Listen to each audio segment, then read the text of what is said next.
If games were as good as they look, A Space for the Unbound would be the best video game ever made. Visually, every screen of this game is a masterpiece. I'd find myself constantly stopping and just taking in the sights, the art. That's what drew me to the game in the first place. 90s rural Indonesia, bustling and beautiful, quieter moments expressive and tender. They lingered in my mind long after I was done with them. But I'd say the same about Mort the Chicken. So, Doctor, what part of the chicken does the nugget come from, exactly? And Mort the Chicken's a good-ass game. So, with that in mind, A Space for the Unbound is...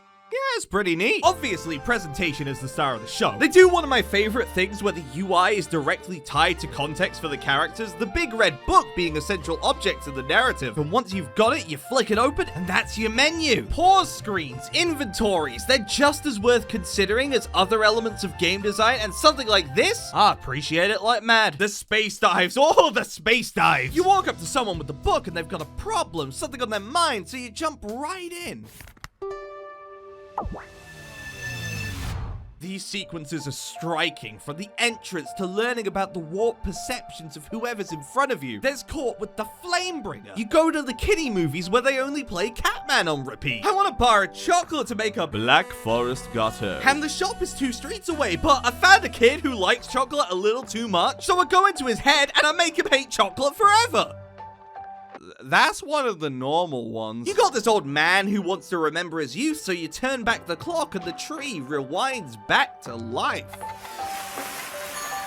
He asked for your help to catch falling cherries, which is fine, but he forgot to mention the fucking snakes! And now I wish I was playing Street Fighter instead. Yo, wait. I knew what I wanted! Let's go, Justin! Whoa! Every song in the soundtrack has its own life too. The cafe, to the street, space dives, to the school theme that you're listening to right now that you need to sneak out of, and when you do, the song transitions into some Yokai Watch ass sounding beats. They call me Jabanya. The general store has Eternal Blessing on the radio, which sounds really good here, but hear it in that full quality?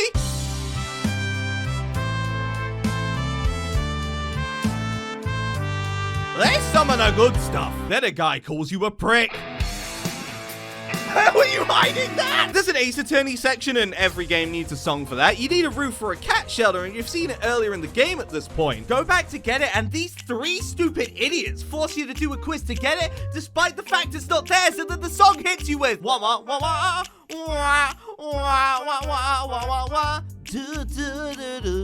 That's the perfect music to find out Indonesia's date of independence and whether the bakso outside of the school is any good. Something that we solve effortlessly. In case you're wondering about that bakso, it's fucking closed. Now the gameplay? You walk left to right, you push buttons to advance dialogue and solve puzzles.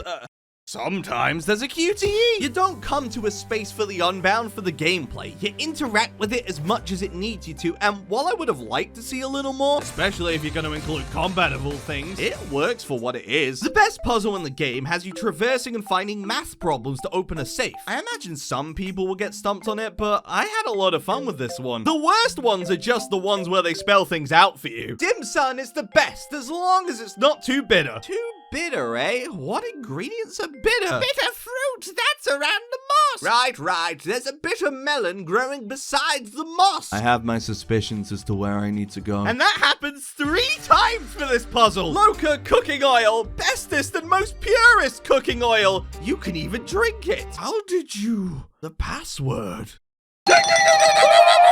The gameplay isn't the draw here, no. Outside of the presentation, the reason you'd come to A Space for the Unbound is the story and the characters that are a part of it. The Steam description reads, a magical adventure about 2 high school sweethearts set at the end of their school days and the end of the world. Explore a crumbling town and help friends face their inner demons, which could be the key to stopping reality itself disintegrating. And don't forget to pet the cats. You know, that last line feels a little out of place. That is because it is a warning. Actually, I did forget to mention that you can pet every animal in the game and every cat you're allowed to name. Gameplay's now a perfect 10 out of 10. The prologue, which you can play for free on Steam, surrounds a boy, our protagonist, and a girl, both of which we only learn the names of when the narrative demands it necessary. It gives us time to sink in and embrace the world it takes part in. Another girl follows us in the background. Some scam artist screams a comet of doom has torn up the sky. A guy makes a mixtape and forces it upon us. In the first 20 minutes of the game, an impression is already being formed. I'm learning about these characters. We overhear the girl's mother, who we, the player, learn her name is Namala and that her home life isn't amazing, especially because of her father. Then we go into the house and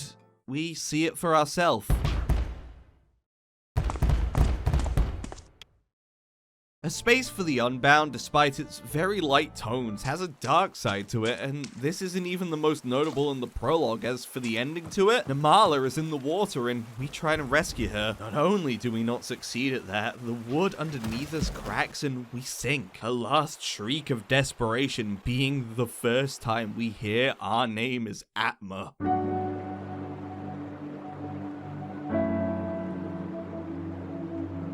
We don't know what happened to her, and before we have time to process any of this, chapter 1 begins and we wake up in class, face to face with our girlfriend.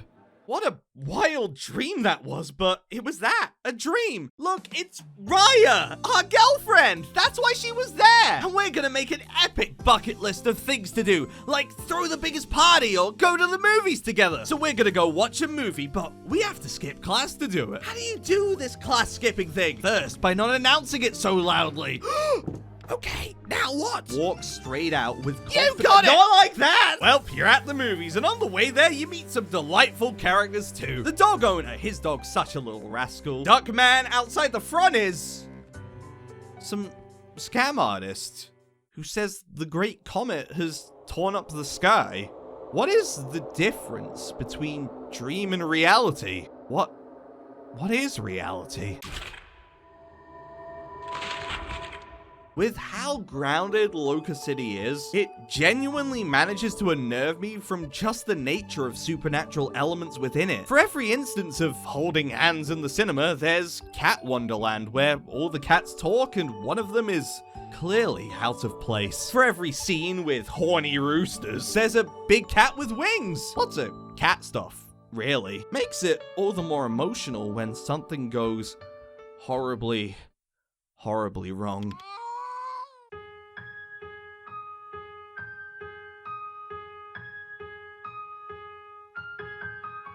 A Space for the Unbound had me tear up on 3 separate occasions. Not like bull or anything, but I definitely felt something from this game, and that's something I value a lot. This isn't a game for everyone, but if it's something you think you'd like to play, you should probably do it because a video like this cannot do it justice.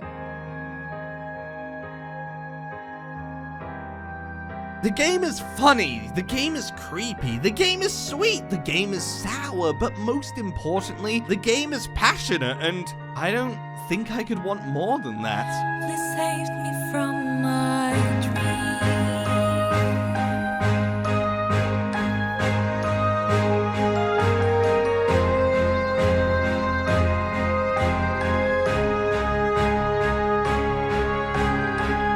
Atma, you want a cigar? No, thank you. Cigarettes are not good for your body.